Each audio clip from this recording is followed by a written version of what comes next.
네, 교사 여러분 반갑습니다. 오늘은 킹덤 스토리 16과의 내용을 같이 해설하고요. 이 과를 중심으로 일용할 양식을 주시는 하나님에 대해서 같이 살펴보고자 합니다. 본문은 출애굽기 16장 만나와 메추라기를 내리시는 그 장면을 우리 같이 살펴보겠습니다. 여러분, 습관이 무섭습니다. 한 범죄자가 프로파일러와 이렇게 수사를 하면서 이 습관 때문에, 자신이 나오는 이 습관 때문에 범죄 행위가 들쑥나기도 하고요. 또 어떨 때는 또 성공은 좋은 습관이 모여져서 이루어지는 것이다 라고 말하기도 합니다. 그래서 참 이렇게 내 몸에 배어있는 이 습관, 이것이 참 무서워요. 이게 너무 자연스럽게 드러나게 되는 것이죠. 자, 이스라엘 백성들에게도 이 원망의 습관이 계속 있었습니다. 여러분, 계속 이스라엘 백성들은 하나님께 원망하고 모세와 아론을 원망합니다. 자, 지금 출애굽기 16장 1절 말씀해 보시면 이스라엘 자손의 온 회중이 엘림에서 떠나, 이게 중요합니다. 엘림과 시내산 사이에 있는 신광야에 이르렀는데 여기서도 원망을 하게 됩니다. 여러분, 근데 이 신광야에 이르러서도 원망하는 이스라엘 백성들을 보면 좀 너무하다 하는 생각이 좀 들기도 합니다. 왜냐하면요, 여러분들 화면에 보시는 이 마라와 엘림을 이스라엘 백성들이 지나왔기 때문이에요. 이 마라라고 하는 것은 굉장히 중요한 장소죠. 이 마라의 쓴물이라는 말 들어보셨습니까? 목이 말라서 이스라엘 백성들이 하나님을 원망했을 때 마라에 도착했는데 물이 쓴 거예요. 그래서 하나님께서 그것을 단물로 바꿔주시죠. 그래서 이들의 목마름을 해결하고 또 원망을 다시 가다듬는 그런 시간이 됩니다. 그리고 좀 더 마라를 떠나서 엘림에 도착했을 때는 물샘 12곳과 70그루의 이 나무들을 허락하셔서 시원한 그늘 안에서 정말 목마름이 없는 그런 풍족한 물을 또 마시게 되죠. 그러니까 하나님께서 이렇게까지 이스라엘 백성들을 먹이시고 그들의 필요를 채워주신 것을 경험했는데 그 엘림을 떠나서 이제 신광야로 왔는데 또 불평을 하는 것입니다. 이번에는 뭐 때문에 불평을 했을까요? 바로 음식 때문입니다. 이스라엘 백성들이 아이고 배고파 하는 것이에요. 출애굽기 16장 3절 말씀을 보니까 이스라엘 자손이 그들에게 이르되 우리가 애굽 땅에서 고기 가마 곁에 앉아 있을 때와 떡을 배불리 먹을 때에 여호와의 손에 죽었더라면 좋았을 것을, 너희가 이 광야로 우리를 인도해내어 이 회중 온 회중이 죽여 죽게 한다라고 그렇게 원망하고 불평하고 있습니다. 여러분, 이스라엘 백성들이 지금 마라와 엘림에서 경험했던 그 과거의 은혜를 또 잊어버렸어요. 10가지 재앙을 통해서 애굽 땅을 탈출하게 하신 하나님의 은혜를 잊어버렸습니다. 홍해 앞에서 하나님께서 구원해내신 그 하나님의 은혜를 다 잊어버리고 또 원망하기 시작하는 거예요. 자, 그래서 이 과거의 은혜를 망각하게 됩니다. 이러한 망각은 거짓과 허황된 피해의식으로 발전하게 돼요. 여러분, 고기와 떡을 배불리 먹었다? 애굽에서 정말 그렇게 먹었을까요? 그렇게 좋은 것이면 왜 원망하고 하나님께 부르짖었겠습니까? 그 편안한 곳이 있었으면은 그곳에 계속 있었겠죠. 이 거짓된 말입니다. 그리고 우리가 매장지가 없어서 이 광야에 우리를 인도해서 이렇게 다 죽게 하느냐, 이 피해의식을 갖게 돼요. 근데 정말 하나님께서 이들을 광야에 죽게 내버려 두시려고 이렇게 광야로 내보내셨습니까? 절대 그렇지 않죠. 그들을 먹이시고 입히시고 보호하시는 하나님을 그들은 계속 경험하게 됩니다. 그러니까 허황된 피해의식에 사로잡히게 돼요. 거짓에 사로잡히게 됩니다. 이것이 과거의 은혜를 망각할 때에 우리 안에 일어나게 되는 현상이에요. 이러한 이스라엘 백성들에게 하나님은 한 가지 놀라운 은혜를 약속하십니다. 그것은 바로 이 광야에서 아침에는 만나를 먹게 하시고 저녁에는 메추라기를 내리신다고 말씀하세요. 이 황량한 광야를 고기 가마와 떡집으로 바꾸시는 놀라운 은혜의 하나님을 경험하게 됩니다. 그래서 출애굽기 16장 4절에 보면 백성이 나가서 일용할 것을 날마다 거둘 것이라 하나님께서 약속해 주셨습니다. 일용할 양식을 날마다 부족함 없이 거두게 하시는 하나님, 그 하나님이 바로 저와 여러분들의 하나님이세요. 그러면 이렇게 신령한 양식, 하늘의 양식을 베푸시는데 기준이 있겠죠. 원칙이 있습니다. 그것을 한번 살펴보겠습니다. 자, 하늘 양식의 원칙입니다. 첫 번째는 하늘에서 내려온 신령한 양식을 기억해야 합니다.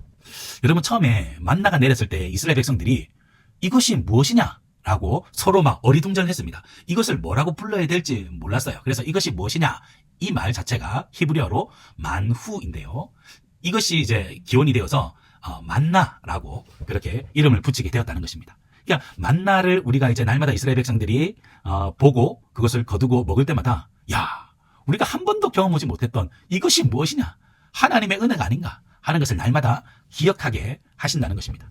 그래서 이는 여호와께서 너희에게 주어 먹게 하신 양식이라고 모세가 그렇게 15절 말씀에 말씀합니다. 그래서 우리는 이 하늘 양식을 대할 때마다 날마다 하나님의 은혜를 고백해야 합니다.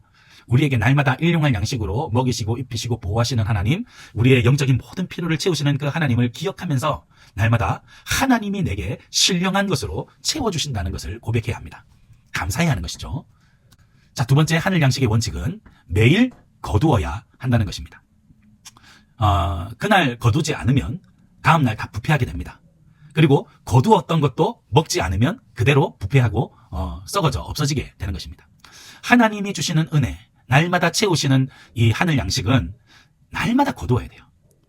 어제 거둔 것으로 오늘도 살아가야지, 연명해야지, 그런 거 없습니다. 여러분, 과거의 은혜도 소중하고 기억해야 될 것이지만 오늘 내게 주시는 하나님의 은혜가 있습니다. 오늘 나에게 예비하신 하나님의 선물이 있습니다. 그것을 날마다 우리가 거두고 누리며 살아가야 합니다.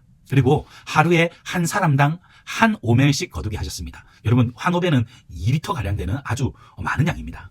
근데 옆 사람이 2리터씩 거둬와가지고 나누어 먹을 수 없습니다. 각 사람당 한 사람당 분량이 있어요. 그러니까 이 은혜는요, 우리 부모님이 대신해서 나를 위해 늘 기도해 주시니까 난 기도 안 해도 돼, 이런 게 없다는 것입니다. 하나님 앞에서 자신이 온전히 하나님 앞에 서서 이 신령한 양식을 거두고 누리고 체험해야 한다는 것입니다. 자, 마지막으로 하늘 양식의 원칙 세 번째는 안식일에는 쉬어야 한다는 것입니다. 안식일은요, 하나님께서 만나 매주하기를 내리지 않으셨습니다. 그러나 대신에 그 전날 2배로 내리시고 또 거두게 하셨습니다. 그래서 이 안식일은 철저하게 온전히 쉬면서 하나님을 기억하고 하나님을 예배하는 날로 지켜야 했습니다. 야, 안식일에 내 생업을 위해서 일하지 않아도 하나님이 먹이시고 입히신다. 하나님께서 이 놀랍게 순종하는 하나님의 백성들에게 그대로 은혜를 갑줄로 부어주신다는 사실 우리가 믿음으로 고백하면서 하나님을 예배하는 예배자로 온전히 서야 할 것입니다. 자, 그래서 오늘 우리 본문이 주시는 이 중요한 교훈은 일용할 양식을 주시는 하나님이세요. 우리에게 필요한 모든 것을 공급해 주시는 하나님. 그런데 원칙이 있습니다. 그 원칙을 따라서 매일 순종하고 훈련하는 거예요. 날마다 하나님의 은혜를 기억하고 매일 하나님의 은혜를 찾고 큐티하고 예배하고 기도하고 하나님과 동행하기를 힘쓰면서 훈련하고 순종하는 것입니다. 그리고 안식일에는 하나님을 믿고 쉬어야 합니다. 그럴 때 진짜 날마다 베풀어 주시는 은혜를 체험하게 될 것입니다. 광야에서 누렸던 만나와 메추라기, 이 놀라운 기적은 이스라엘 백성들, 과거의 이스라엘 백성들만 누리는 것이 아니라 지금 오늘을 살아가는 우리도 누리는 하나님의 은혜인 줄 믿습니다. 자, 내용 이야기입니다. 이스라엘 백성들이 신광야에서 또 원망했던 이유는 무엇입니까? 바로 배고픔과 음식 때문이죠. 자, 두 번째, 과거의 은혜를 망각했을 때 이스라엘 백성들은 어떤 실수를 했습니까? 네, 거짓을 말했습니다. 애굽에 있을 때 고기와 떡을 배불리 먹었다 라면서 막 거짓을 말하죠. 그리고 허황된 피해의식을 갖게 됩니다. 광야에서 죽게 되었다. 아이고, 내가 이 일로 내 인생 어떻게 되는 게 아닌가, 뭐 이런 두려움과 피해의식에 사로잡히게 되는데 하나님은 그들을 먹이시고 입히시고 보호하십니다. 절대 하나님의 백성들은 하나님이 절대로 포기하지 않으십니다. 우리가 은혜를 망각할 때 이런 거짓과 피해의식에 빠지게 됩니다. 자, 마지막 세 번째 하늘 양식의 원칙 세 가지는 무엇입니까? 네, 신령한 음식을 임을 날마다 기억하고 매일 하나님 앞에서 그것을 거두고 안식일에는 하나님을 믿고 쉼으로써 예배함으로써 하나님께 영광 돌리고 은혜를 체험하는 그 원칙이 있는 것입니다. 자, 적용하기입니다. 매일 하늘 양식을 얻기 위해서 나는 무엇을 해야 할까요? 우리 친구들에게 한번 물어보십시오. 어떤 친구들은 큐티를 이야기할 수도 있겠고 매일 하나님의 은혜를 기억하면서 기도함으로 자신을 잘 믿음으로 세워가는 것도 있을 수 있겠습니다. 여러 가지 내가 정말 매일매일 하나님과 어떤 관계를 맺어야 할지, 그 관계를 맺기 위해서 내가 이제 해야 될 것은 무엇인지 우리 선생님과 학생들이 서로 머리를 맞대고 지혜를 모아서 함께 의논해 보시면 좋겠습니다. 풍성한 설교 나눔 되기를 축복합니다. 수고하셨습니다.